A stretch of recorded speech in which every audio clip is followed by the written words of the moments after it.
एक बड़ी पुरानी कहावत है, कहते हैं अतिशय रगड़ करे जो कोई अनल प्रकट चंदन से हुई। क्या भारत और जापान के साथ ऐसा ही हो रहा है? दोनों देश साथ आए हैं तो घबरा गया है चाइना, और घबरा कर चाइना ने भारत को कुछ याद भी दिलाया है। लेकिन ये जो तस्वीरें देख रहे हैं ना, दोनों देशों की आर्मी यहाँ पर बैठी हुई है। ये आर्मी क्या सचमुच में अब चाइना को टेंशन दे रही है? मैं काफी लंबे समय से ये बात कहती रही थी कि एक दिन ऐसा आएगा, एक दिन ऐसा आएगा, और वो दिन आ गया है। इस बीच में एक और खबर निकलकर सामने आ रही है। स्क्रीन पर एक आर्टिकल देख रहे हैं। क्या ताइवान को भारत ने सबमरीन बनाने में कोई मदद की है? अब ऐसी बात क्यों हो रही है? जियोपॉलिटिक्स में बहुत कुछ चल रहा है, हमेशा की तरह जानने को मिलेगा बहुत कुछ, इसलिए वीडियो को अंत तक जरूर देखें। अगर आप मेरे चैनल के रेगुलर व्यूअर हैं तो आपको अच्छे से पता होगा, मैं कई बार कहती हूँ कि भारत 2-3 दोस्त ही सामने निकल कर आएंगे और जो भविष्य में बहुत सारी चीजों को बदल देंगे। उनमें से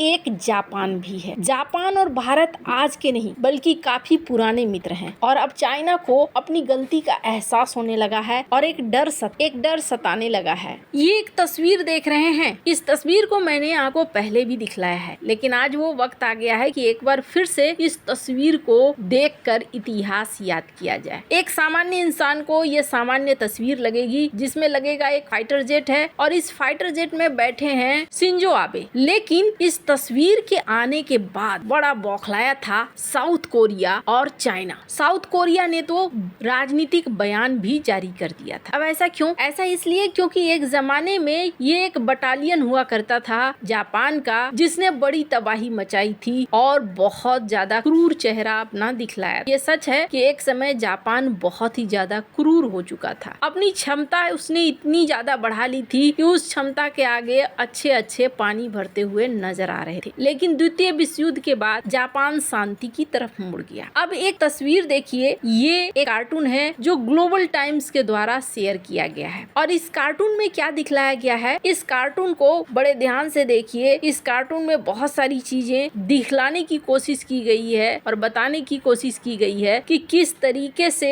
एक ताले को, एक जंजीर को तोड़ दिया इन्होंने, और इस जंजीर को तोड़ने के बाद कौन मुक्त हुआ है। ग्लोबल टाइम्स का ये कार्टून है, जिस कार्टून में ये दिखला रहे हैं कि जंजीर टूट गया और इस जंजीर के अंदर जो एक नियम था वो नियम टूट गया। 3 सिद्धांत थे डिफेंस के इक्विपमेंट के ट्रांसफर के और उसके इम्प्लीमेंट्स के गाइडलाइन थे, वो टूट गए। और टूटने के बाद एक भूत जो मिलिट्री के रूप में है वो निकल कर बाहर आ गया, और वो किसे डरा रहा है? शांति को। और यहाँ पर एक बॉक्स है और इस बॉक्स में बहुत सारे खतरनाक हथियार हैं। साथ ही साथ यहाँ एक वॉरशिप भी आपको देखने को मिलेगा, और यहाँ लिखा हुआ है जापानीज राइट विंग के बल है जो ऐसा कर रहे हैं। साधारण भाषा में समझिए कि चाइना ये कहना चाहता है कि वो तबाही का जखीरा जो अब तक जंजीरों में जकड़ा हुआ था, जापान के राइट विंग की पार्टी ने खोल दिया है। चलो ये तो रही बात कि जापान खतरनाक हथियारों को भी एक्सपोर्ट करना चाहता है और इस वजह से चाइना ने विरोध जताया। लेकिन फिर ये भारत को घसीट रहे हैं और कह रहे हैं कि भारत तुम याद कर लो इतिहास, तुम्हारे ऊपर भी कभी इन्होंने कब्जा करने की कोशिश की। ब्रिटिश काल में जापान और ब्रिटेन के बीच में नहीं बनता था, वही बात ये सामने लाने की कोशिश कर रहे हैं। लेकिन सवाल ये है कि भारत का नाम ग्लोबल टाइम्स क्यों ले रहा है? भारत से क्या समस्या इन्हें नजर आ रही है? भारत से इन्हें समस्या इसलिए नजर आ रही है क्योंकि अब तक जापान और भारत खुलकर सामने नहीं आए थे, पर अब जापान और भारत खुलकर सामने आ रहे हैं। स्क्रीन पर डिफेंस इन का एक आर्टिकल देखिए। जापान ने मोगामी क्लास का फ्रिगेट बनाने का, युद्धपोत बनाने का एक ऑफर दे दिया है, और ये एक ऐसा टेक्निकल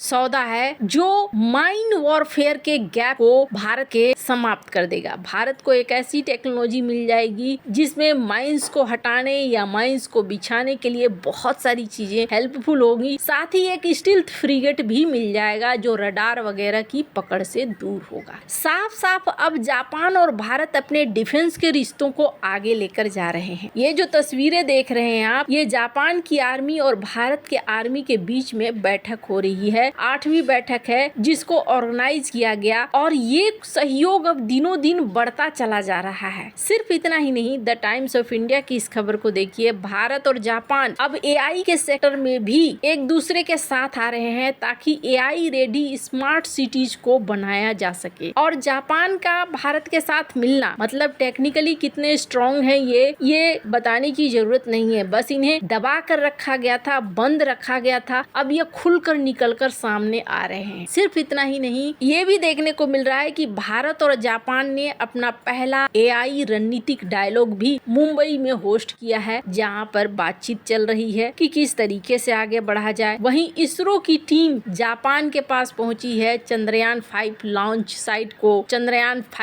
की साइट को देखने के लिए। यानी अंतरिक्ष के क्षेत्र में भी भारत और जापान साथ मिलकर काम कर रहे हैं। ये चीज अब चाइना को डरा रही है कि भारत और जापान अगर साथ मिल गए तो बहुत सारी चीजें अलग होंगी, और ये डर वाजिब है, ये डर बिल्कुल सही है। लेकिन इसको खड़ा करने वाला भी कोई और नहीं बल्कि चाइना ही है। अब एक खबर निकल कर आ रही है, मैं पहले ही बता दूं, इसकी पुष्टि नहीं हुई है, न तो आधिकारिक पुष्टि ताइवान की तरफ से हुई है और न ही और भारत की तरफ से। पर यहाँ कई आर्टिकल इस तरीके के पब्लिश हो रहे हैं जिन आर्टिकल्स में ये कहा जा रहा है कि ताइवान ने अभी एक सबमरीन बनाया है, और ताइवान के इस सबमरीन को लेकर पहले भी कहा गया था कि ताइवान के इस सबमरीन में कई विदेशी शक्तियों ने हाथ बटाया है और कई विदेशी टेक्नोलॉजी ताइवान को मिले, जिसके बाद ताइवान ने इसे बनाया है। अब एक बात तो साफ है कि यहाँ अमेरिकन टेक्नोलॉजी तो जरूर होगी, लेकिन अब कुछ अखबारों में ये भी कहा जा रहा है कि ऐसा लगता है जैसे शांतिपूर्ण तरीके से भारत ने भी इस मामले में मदद की है। हालांकि इसकी पुष्टि मैं एक बार फिर कह रही हूँ, दोनों में से किसी ने नहीं किया है, लेकिन यहाँ एक चीज देखने को मिल रहा है कि ताइवान ने अपना पहला सबमरीन बनाया और ये सबमरीन का ट्रायल सफल भी हो गया है। ये एक बड़ा कदम है और महत्वपूर्ण कदम है। ताइवान के पास सबमरीन आना ये चाइना को टेंशन देता है। चाइना खुद इस तरह की रणनीतियों को अपनाता है। अभी इंडो पैसिफिक में कई बार चाइना ने अपने जासूसी जहाजों को भेजा, और जासूसी जहाजों को भेजने के पीछे कारण यही रहा है कि वो समुद्र तल का मैपिंग करना चाहते हैं, ताकि कभी भविष्य में सबमरीन्स की लड़ाई हो तो वहाँ उन्हें बढ़त मिले, वहाँ उन्हें किसी तरह की समस्या न हो। तो सबमरीन की लड़ाई में अब बहुत सारे देश उतर रहे हैं और अपने आप को मजबूत बना रहे हैं। हालांकि अगर ये सच भी है तो चाइना जिस तरीके से पाकिस्तान की मदद करता है, भारत को भी छूट होनी चाहिए कि भारत भी अपने हिसाब से देशों की मदद करे और मदद ले। आपको क्या लगता है इन सब मामले में, आपकी क्या राय है? कमेंट कर जरूर बताएं। जल्द मिलते हैं अगले वीडियो में नई खबर के साथ।